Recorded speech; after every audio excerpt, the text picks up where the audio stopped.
Hey, it's Keisha. Welcome and welcome back. We're on our next reading in Ask and It Is Given. It's process 14, the process of clearing clutter for clarity.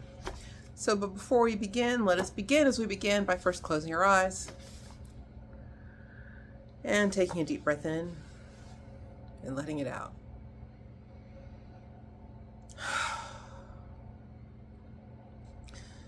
Just take a few deep breaths, releasing the cares and concerns and the worries of the day.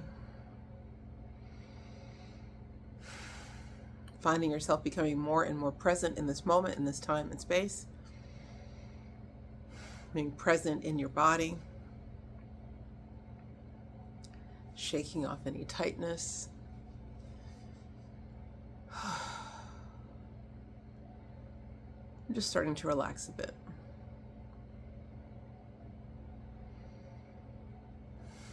Lovingly and gently call all of your power back to yourself. And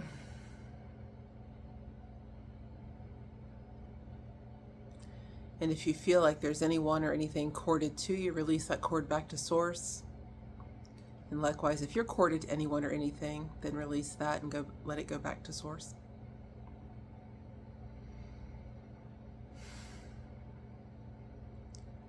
We should now be present, whole, and free.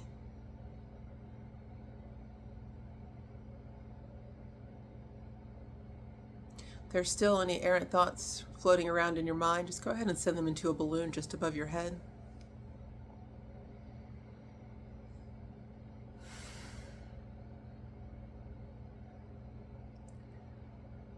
And gently see that balloon drifting off into the ethers.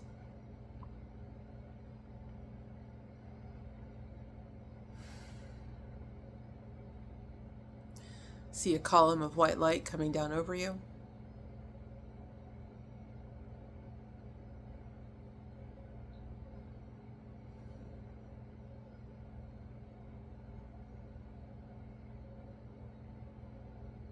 And just feel yourself quickened by that light, enlivened by it, lightened by it.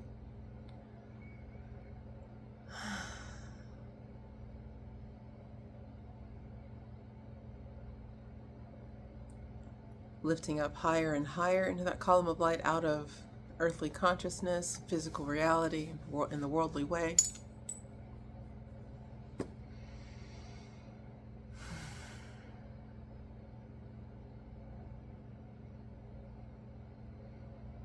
Rising into the peace and oneness and knowing of ourselves as spiritual beings.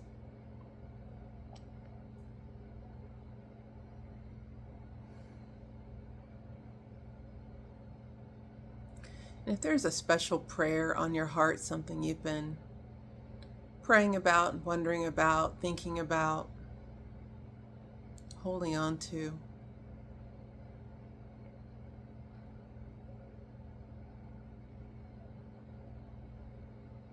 gently take it into your hands.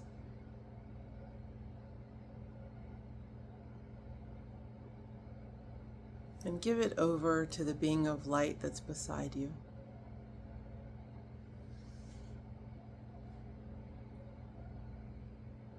Trusting that in their capable hands it will be resolved, that your prayer is being answered.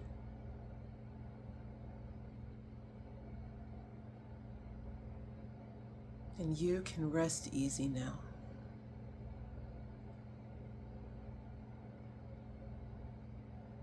Turning your attention back into the expansiveness of your mind, feeling yourself at one with Divine Mind,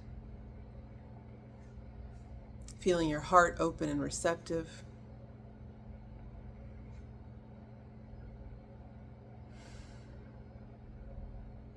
When you're ready, gently open your eyes.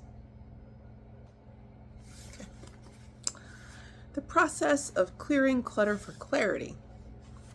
We'll use this process when you're feeling stressed due to disorganization, when you feel like you're spending too much time looking for things, when you find yourself avoiding your home because you feel better elsewhere, when you feel like there is not enough time to do all that you need to do. That's when we want to be thinking about this process. It'll work best for you when you're in that emotional set point range between 4 and 17. You can refer to the description box for a list of the 22 emotional set points on our scale.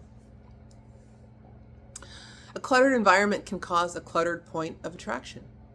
If you're surrounded by unfinished work, unanswered letters, incomplete projects, unpaid bills, unattended to-do tasks, unsorted piles of paperwork, stray magazines, catalogs, and all manner of miscellaneous items, they can all negatively affect your life experience. Just think about it. Every time you look around and you see the clutter, you think about all the things you haven't done, what you should do. And then you end up shooting all over yourself. That's not the way to be. That's not how we want to live. Because everything carries its own vibration, and because you develop a vibrational relationship with everything in your life, your personal belongings do have an impact on the way you feel and your point of attraction.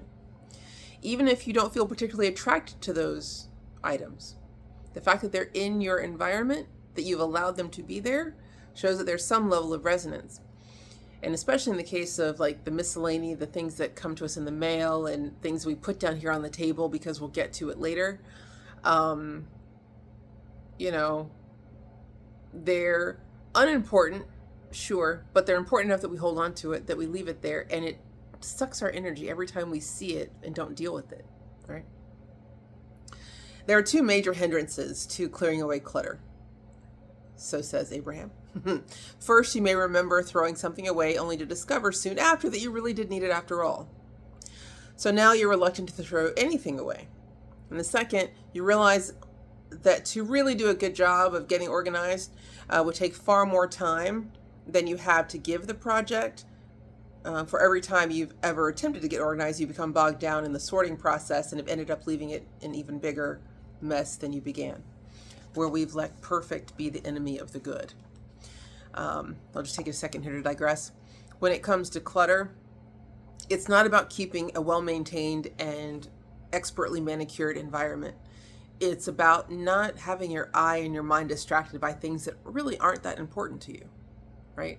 If something is essential and if it's important, you're going to take care of it. You're going to put it where it belongs. It's going to have a dedicated space. Everything else just kind of finds its way to wherever you put it last, right? Or wherever the first available landing place is.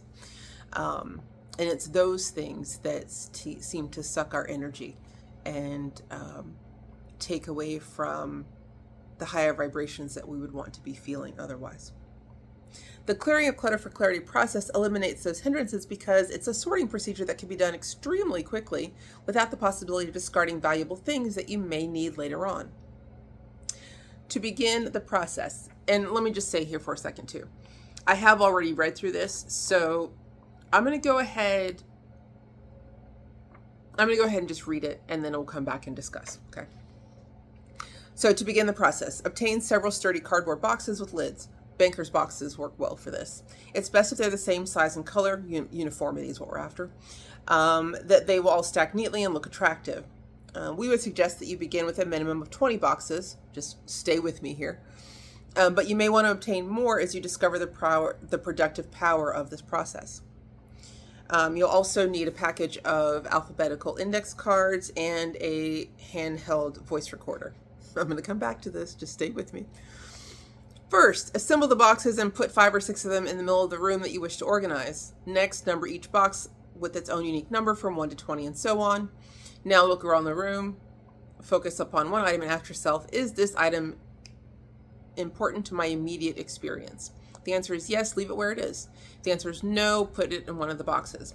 Then pick up another item and continue the process as you focus upon each item in the room. A great advantage of this process is that you will not be doing a great deal of sorting right now. This really is a process whereby you simply remove the clutter from your environment. As you put the item in the box, speak into the recorder, for example, unopened box of guitar strings, box number 1. Old cell phone, box number 1. With 5 or 6 boxes open at the same time, you could do a general sorting. So if you have a bunch of magazines, you might put all the magazines in one box. Clothing, all in the same box. Small miscellaneous items in the same box, so on and so forth. But don't get carried away with the sorting process because that's really not what we're after right now. So it's basically the focus is what is important to my immediate existence at this moment and everything else, right?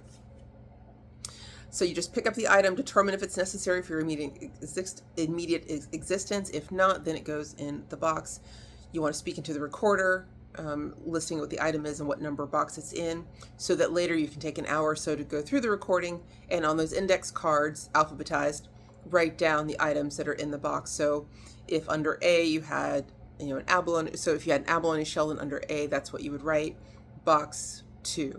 If it was a bathing suit, write it on the B index card and label it box 1 if that's where it was, right? Because you're not thoroughly sorting, this process will go fairly fast. You'll find yourself feeling better as your space becomes less cluttered, and you will not experience your usual worry that you won't be able to find something, because you will have made a record of exactly where everything is. Now find a wall somewhere in your house or garage, stay with me, where these neat boxes can be placed, and be confident that you can retrieve anything that's important. If you do need the unopened guitar strings, your alphabetical card will tell you exactly which box it's in. After a few weeks, when you realize that you've not needed anything from box number 3, for example, you could take that box out of the house, maybe to some outside storage facility, or Goodwill, or discarding however you feel is best. Leaving box number 3 available for new clutter that may arise. As you continue the process, you'll begin to relax in the knowing that you now have control over your environment. Sometimes people will tell us that they are not bothered by clutter. So we tell them that this process is then unnecessary for them if you're truly unbothered by it. However, since every piece of everything does carry a vibration, almost everyone really does feel better in an uncluttered environment. All right, so that's the end of what I wanted to read from the book, but I had some additional comments. First, we have to recognize this book was written in 2024. Written 2004. A lot's happened since then, so it seems a bit out of place and anachronistic to say, get 20 banker's boxes. One, that's probably cost prohibitive because those things are expensive. Two, who in the world has space to store 20 boxes? That's just not realistic. So I don't want you to stop and think, oh, I can't do the decluttering process because I don't have all these banker boxes and I don't have anywhere to store them.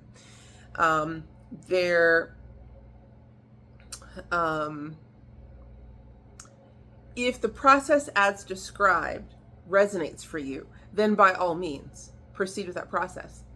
But if you, like me, when I read it, was like, 20 banker's boxes, who the hell, where would I put all that? I don't even have that much stuff, and if I did, I'd have bigger problems than the clutter of all of it, right? It's 2024. There is a whole section of the internet, whole sections of bookstores that deal with decluttering. So I think the biggest thing to take away from this is the understanding that all the things that are in your environment carry vibration and energy. And if it's not feeding you at the highest and best, if it's not immediately important to your current experience, then it can be put to the side.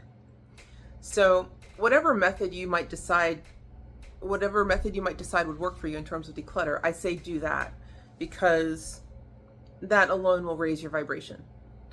The idea of, perfection being the enemy of the good, that, if I'm going to declutter, I have to declutter the whole room. No, you don't. You don't. It could be one surface. It could be one drawer. It could be, one area. You start wherever you are and you do what you can do. It's not about, I have to tackle all of it at once.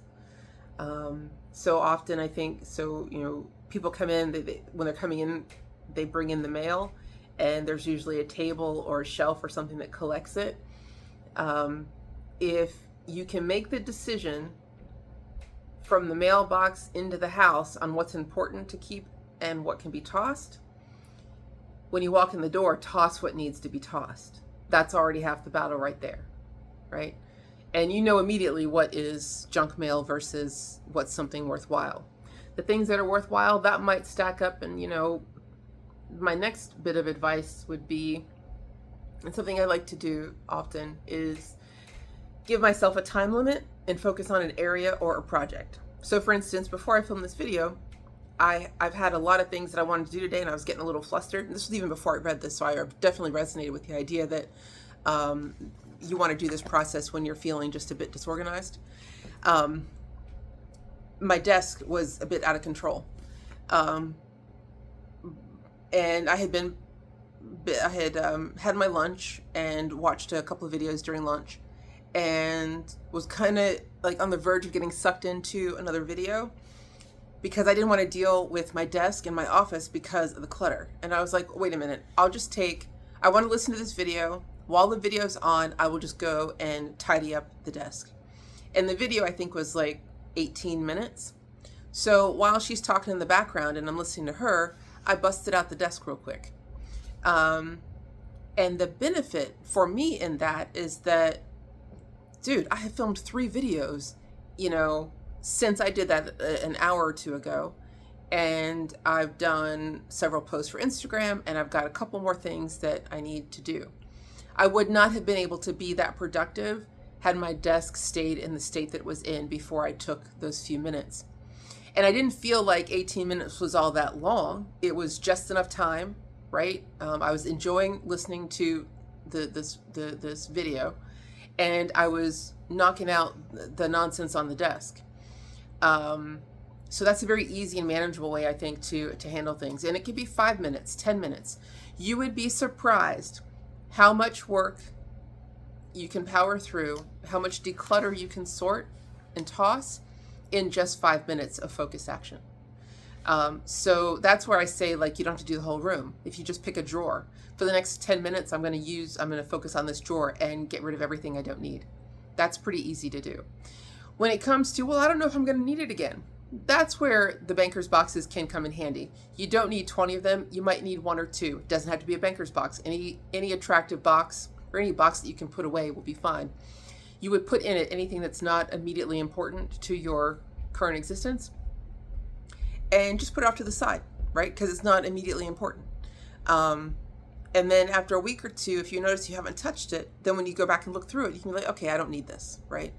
And you can toss it then. There's always the possibility that, oh, this one thing that I've had, I'm going to go ahead and toss it today, and then 2 years later you need it, and you remember, oh my God, I had that, now I have to buy it again. But just keep in mind that for those 2 years, you were clutter-free on that particular item, and the peace that you brought yourself by getting it out of your environment was more valuable to you than going back and replacing it. And likely, if you've been without it for 2 years, you'd probably find something else you could do to make do in the meantime without having to go purchase it again. So don't feel like I have to save it in case of. We are not living our lives in case of, right? That's a fear-based response. The fear that, oh, I won't have it when I need it. When the reality is, these things exist in stores. We can always get them again. Our friends have them. Our family has them. We can borrow them from somebody. Craigslist exists. It's not the end of if we get rid of it, it's not the end, right?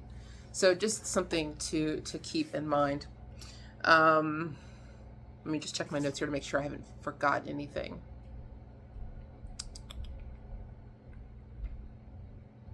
No, that was it. That was everything I wanted to mention. Look at me, not needing my notes and being able to tell you exactly what I wanted you to know. Yeah. So let me know how you get on with this process. Again, I declutter throughout the week, a little bits here and there. I have a habit. It's not a bad one. It's just a habit of pulling down a bunch of books, sections I want to read, and then they stack up. Or magazines especially tend to stack up. My desk gets out of control quick. So I will usually take 5-10 minutes here and there to sort through them and toss. And once you get into that regular habit, it becomes very easy to do. The thing about the mail is for real. I don't let any random piece of mail come into the house. Rather, it doesn't pile up anywhere, because when I'm walking back from the mailbox, I'm sorting through what's important and what's not. And as soon as I walk in, the first thing I do is everything that's in the right hand that's going in the trash goes in the trash. Anything that needs to be dealt with, I slip off the envelope and the return envelope. If I need it, I'll keep it. If I don't, then I'll toss it. And then I will stack those things on the desk in a prominent place, knowing that I'm going to get to them when I do my desk declutter at some point during the week. So, yeah. If any of you have any great ideas about how you quickly and effectively, efficiently declutter your environment, leave them in the comments. They could be helpful for someone else. Give us all some new grist for the mill. Like I said as well, YouTube has a whole, I mean, my goodness, you can get lost in the rabbit holes of YouTube when it comes to decluttering. So there's so much out there on that. Just know that everything that you bring into your environment, it has energy. And it's either giving you energy or it's sucking your energy. And since we are striving to be as high vibrational as possible, it does not make any sense for us to keep within our environment that which sucks our energy. That, I think, is the real purpose of this particular process. And I hope that me sharing these additional tips with you is helpful. I will be back in the next video, and I will love you in the meantime. Bye.